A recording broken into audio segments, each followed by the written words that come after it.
Lizbeth again. Thanks for being here for Sisters and Brothers.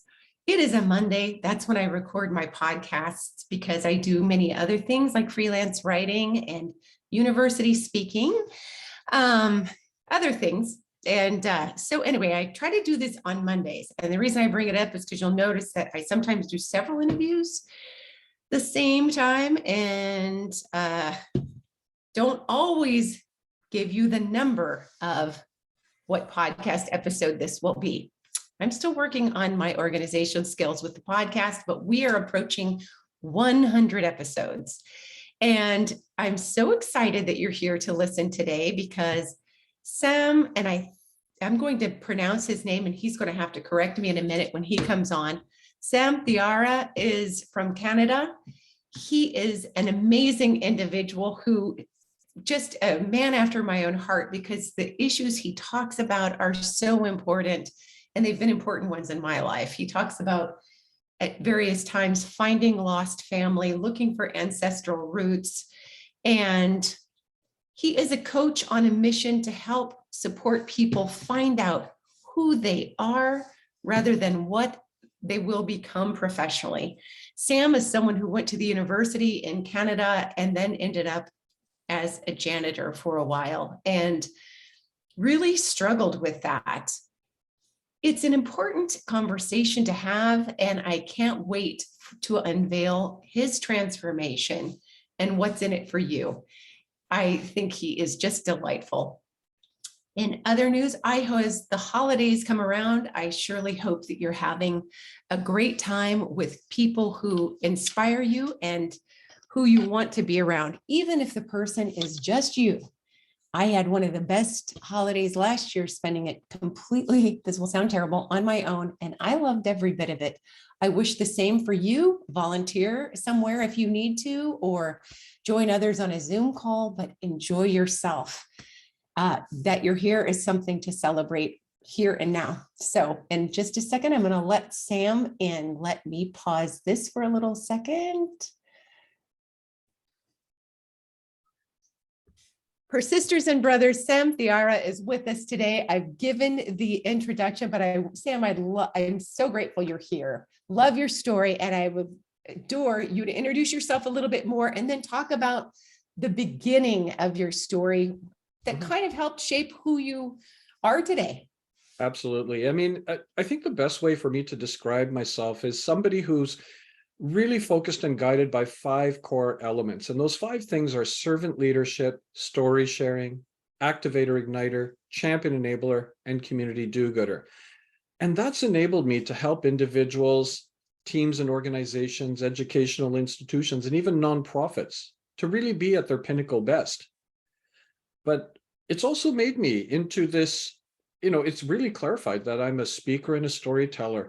I'm an author and a writer, a mentor and a coach, an educator, entrepreneur, problem solver, community activator. That's really become my foundation. And the one thing I really strive to do with so many people, especially when I teach in university, is to have them start focusing on who they are, not what they want to do. I love that. Only understanding who you are can you really focus on what you want to do. But let's first pull it back. But that really sort of describes the individual in a small little nutshell of who this person is. I think that's terrific. And how did you come about knowing who you are? Because you had a lot of question marks for a long time. So, and I think that's just so fascinating for listeners to hear. Oh, how totally. did you become the Sam of today? And let's talk about, if we could, that your search to find him. Oh, totally. And I think it really goes back to a quote that I live by. There's 2 main ones, and this is one of them, that obstacles are the necessary bricks on the road to success. Do not fear the obstacles, embrace them, because that's where the learning happens. And that's where we really grow as an individual. I mean, my narrative is very similar or common to people who have gone to post-secondary, where they're really focused on, what am I going to do when I graduate? And, you start planning and guiding yourself in that direction. And I wasn't ready. Like, I crossed the stage at graduation and a virtual door slammed behind me. And I've got a degree now in business and political science, and this chip on the shoulder saying, okay, who's going to be lucky to get me? Because this is a great combination. And, I'm going to send out 12, 13 letters and we'll see who's lucky. And 2 weeks later, a letter arrived. And it was like, okay, opened it up and it said, sorry, we don't know. Sorry, congratulations on graduating, but equally, we don't have a job for you and good luck. And I thought, okay, you're not lucky. But I've got more letters and I'm going to send a few more out to companies. And Lizbeth, the more letters I sent out, it was like the tide. More letters keep coming back in. What I got was 86 rejections, 86 Okay. rejection letters. And it's about, I hold these letters and it's about the size of a brick and weighs about the size of a brick and weighs as much. And those 86 rejections told me I was not ready and I was not prepared. Because I was really focused on what I was going to do. And even then that was clouded. It was business and political science. Now, finally, after these 86 rejections, I did get my first job. And it was a government job, business, political science. Okay, you wanted that. I did, but my first job was being a janitor in a hospital, mopping floors and emptying rubbish bins, part of the government employees union. So here I am with a business degree and political science, and I'm mopping floors. But instead of looking at it as a negative, I decided, okay, this is not the end of the road. Do you know, I pulled 3 valuable life lessons that still carries me to who I am today. First lesson, my father said, I don't care what you do. You always have to do the best job possible because your reputation's on the line. Lizbeth, not a single garbage or rubbish bin was left full. And all the floors were always kept clean because I really worked hard at that job. And the second valuable lesson, I would get on the elevator with nurses, doctors, administrators, and I was ignored because I'm not a professional. Not every time, but a lot. Right. I know what that feels like. This is why I will never turn my back on anyone. I will never hold myself as being higher than anyone else. I look at it as we all have a story. We all have a narrative to share. I will listen to your story. Third valuable lesson. Instead of looking at it as an absolute of this is good or bad, instead I went in with an open mind and curiosity, say, okay, what am I going to learn? And that has carried me today because I'm always looking at opportunities and what I can learn. And that's progressed me along, those 3 valuable lessons, because then I did get retail. I could do it. It's not me. I got into a corporate job. I could do it. It wasn't me. But then that transition happened. The moment when I then decided, who am I? Not what do I want to do? That's when I think that's when the transition happened. And all of a sudden, when I started laying those 5 core elements as a foundation, it suddenly guided me to the proper pathway that I needed to be on. And that's what's carried me towards all of those amazing opportunities that I've had now. And I've got 13 projects I'm working on right now. Do you know what? Majority of it doesn't even feel like work, but it is work. Right. But yeah. Right. Love that. Sam, I know when I looked at your bio, you talked about a time where you wanted to find more out about who you are. And to do that, that would take you to a different part of the world. Can you tell us a little bit about your search to find your ancestral roots? Absolutely. I mean, here's the thing I've always struggled with because, I was born in England, raised in Canada. My parents are from Fiji Islands, which is near Australia, and my grandfathers come from India. Now, visibly, if you look at me, I look Indian, and it's very common for people to come up to me saying, what part of India are you from? And I say, well, I was born in England, raised in Canada. They're like, no, your parents, what part of India? And I said, well, they're from Fiji Islands. And then they perplexed. Are you Indian? And I'm like, well, my grandparents come from India. And then people from India were like, no, you're not Indian, you're Canadian. And Oh, wow. but here's the thing. I was born in England, but to many people in England, I'm not British. Grew up in Canada, but visibly, as I said, I'm Indian, but visibly, then there's people here who said, no, you're not Canadian. I'm not Fijian. I'm not Indian. So really, who am I? So I always struggled with that piece. And then part of it is also, we were so disconnected from India and our ancestral roots because nobody really knew where our village was in India. I started focusing and trying to do a bit of research on it. My my dad's older brother had gone to India, but he passed away many years ago and nobody really found out where the village was. But one thing I did manage to get was a photograph, and it's a faded photograph Oh, that my uncle took of people from our village. beautiful. If you're watching this on YouTube, you can see it. And if not, go to YouTube and you can see it. And Wow. it's about a 3.5 by 3.5 orange dingy photograph. And that's literally all I had, as well as what we thought was the name of the village, the city or the town where it was nearby, and the district. So there was a two-parter on this, because again, I went to India with this idea that, okay, let me explore this country. And one part of it was identity, about trying to realize my identity. And prior to India, my life was always what we would call a thali. And a thali is an Indian word for a platter with segmented dishes. Okay. And that's British, Canadian, Indian, Fijian, and equally for 11 years, I played in an Irish military pipe band as a drummer. So maybe there's some Irish chutney in there as well, but they were always segmented. And I think what my realization was when I went to India, and it was an epiphany that I wrote in my memoir, is actually I'm not a thali, I'm khichdi. Now what khichdi is an Indian rice dish with a blend of flavors and vegetables, but it's just this blend of flavors and spices. And I thought to myself, why am I segmenting my life? I can embrace them all. And it just sort of came to me about how we actually all are khichdi. We're all a blend of cultures and flavors and curiosity. So that's the epiphany I had about identifying myself. But there was still the journey to find my ancestral roots, and it wasn't an easy search. I mean, really all you have is this photograph, some information, and people around you saying, I've never heard of the village. Why are you Yeah. looking for it? You're not going to find it. You may not get a good reception. There was all this noise, but I always focus on the voice within to say, I've got to do this. And it wasn't an easy journey, but in the end of it all, and I'll give away the end result was somehow, finally, I was actually able to get to a place based on a projection. Like, as you'll understand, there was a lot of times where people said, oh, never heard of it, and no, this isn't the right village, based on any information I received. But then finally somebody said, I think I've heard of the village, it's up the road. And we drove there, old man sitting there. He looked at the picture, at which I was just like, okay, here we go again.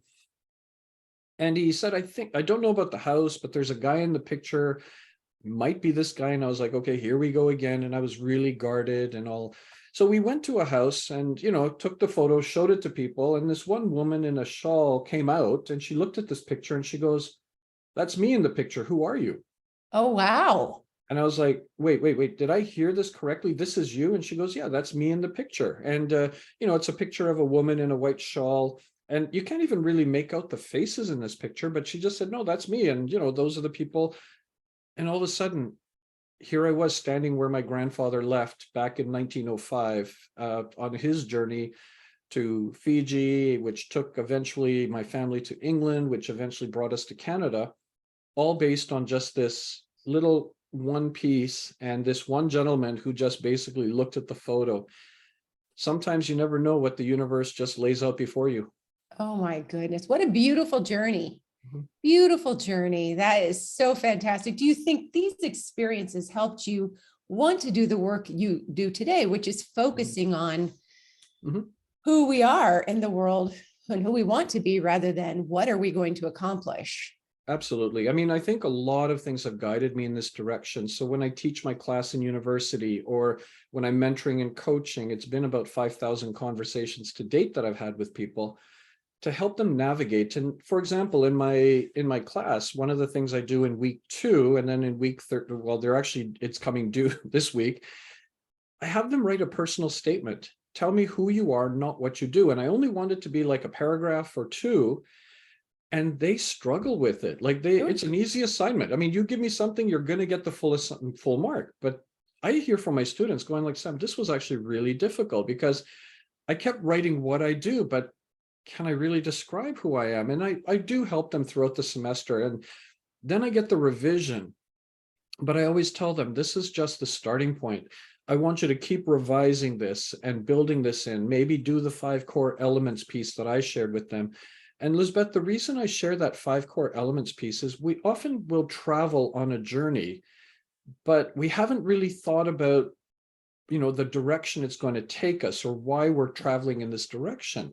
The way I describe it is, you know, before we have our conversation is you've got a compass in your hand and the compass is guiding and directing you in the direction you need to go. Actually, I need you to be the needle in the compass. I need you to now focus on you. Let's work on the 5 core elements. Let's start building who you are. Now, the first job out of university, you know what? Might hit 0 out of 5 or 1 out of 5. But now you have a foundation that you could say, okay, what's missing? And the next iteration of yourself, how can I embrace it? And I always tell my students, never fear, because that's one of the fears they have is, what if it's not the right word? What if I pick the wrong words? I said, no, you pick. And as you go through life, change the words because you will change as well. It's an ever growing, ever developing process. Love it. I think that's fantastic. I can definitely see how one informed the next. Yeah. And I think it's terrific that you're sharing all of it. Now, you wrote a book and are working on a screenplay. Can you tell us just a little bit about that? Absolutely. So, I wrote my first book on personal storytelling, and out of that book and process emerged the bigger story, which was a book I wrote called Lost and Found, Seeking the Past and Finding Myself. This is the book about my journey to find my ancestral roots. Beautiful. And, I think what I really did was poured my thoughts and ideas and my heart into this book. And it was actually, the first book I wrote was a challenge to write because you're just sort of saying, okay, it's on personal storytelling and you're grasping at thoughts and ideas and bringing it in as a nonfiction book. What should the structure be and all of that? Technically, the second book, Lost and Found, should have been easier to write because it's chronological and I have my diary of the journey and all. But the hard part was the descriptors, the sense and feeling, you want to bring people with you on the journey, and that becomes really difficult. And after I wrote the book and I really appreciated how the story went and how it was written and edited, then it was like, maybe this has an essence of a film or something. So now working on a screenplay with a screenwriter, and we're at a third version, maybe about 15, 16 drafts, and we're still pushing ahead with it. I think after the third version is done, then we'll start fielding it out there. But again, it just goes back to, I think it's just a beautiful story that needs to be shared because there are so many challenges facing people in the world. And no matter where you come from, we all have an identity, and to explore it. I think also related to that, one thing I want to share is this idea that I came up with on how we need to care. And what CARE stands for is collaboration, adaptability, resilience, and empathy. We need to show more care to each other, more care at the workplace. We collaborate with each other. Amazing things can emerge. Be adaptable. Don't fear change. Embrace change. Resilience. There are going to be challenging times and there are great times. How do we plan it so we get through it all? And empathy, showing more care and compassion to each other. I think that that's something that is very lacking in society. And how do we just sort of become more present in people? Love it. Thank you. That is wonderful. And I have a number of writer friends who will ask me pretty regularly, like, how do I get my book to a movie? Simply because I was fortunate and that happened. You did something so smart and you hired someone to work with. How did you pick that person? Because there are so many different ways people get their book to movie. How did you know how to pick the right person? Just because I knew I couldn't do it myself, and that whole Right. collaboration piece.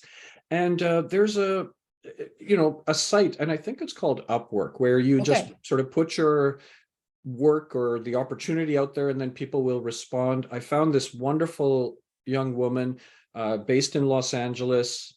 She's worked on some screenplays. And part of the reason I did this is if this becomes successful, she succeeds even further. Now, and that was part of the reason I wanted to do this, is not just about me. How can I help this woman elevate her career as well. And, she really embraced the story.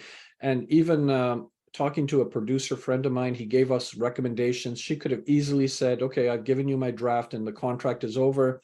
She's like, no, Sam, we have to push through. This is something I'm really embedded in. Wow, Oh I yeah, no, love it. we're both working on it together. I'm still supporting and contributing to this, but she's been really amazing. And that's where I think the difference is. It's not a transaction, it's a transformation for both of us.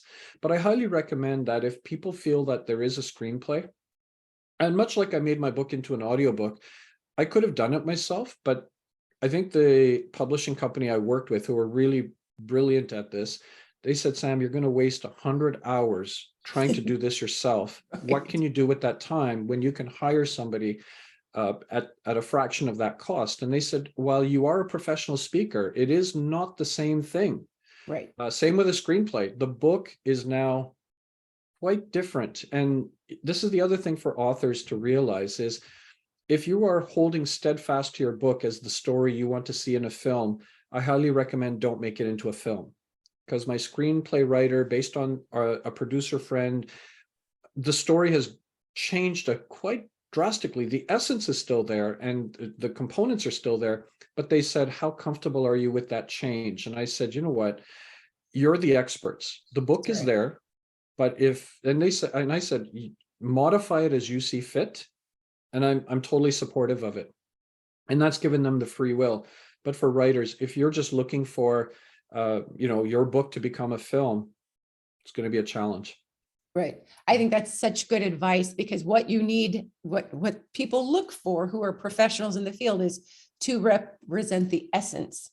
Totally. There's nobody who can keep all the characters, the setting the same. They can't guarantee you that the title the same. None of that. So if a person has in their mind, this is so perfect, the whole thing needs to be as is, it is better to give that up. Totally. Yeah. I love it. Well, good for you. I'm also a freelancer on Upwork, but I don't write screenplays, but it's just funny that you mentioned it. So good. I think that is just such a smart way you did it. So you're partnering about your own life story. I think that's terrific. Sam, thank you for being here. And where can people connect best with you to learn more about your books, your work, and all the things coming up? Well, obviously, LinkedIn is where my profile is. That's always a place that if you send me a personal message that you heard this on your podcast, by all means, I'll connect with you. And equally at the same time, I do have a website, and it's www.sam-thiara, thiara.com. And that's where I've got about 190 blog posts, my book, and all the things that I work on. But I'm also on Instagram, Twitter, all of the handles there as well. Great. Thank you. And thanks so much for sharing your amazing story today. I appreciate it. It was a lot of fun. Well, and thank you and gratitude for you allowing me this opportunity. So thank you. Thank you, Sam.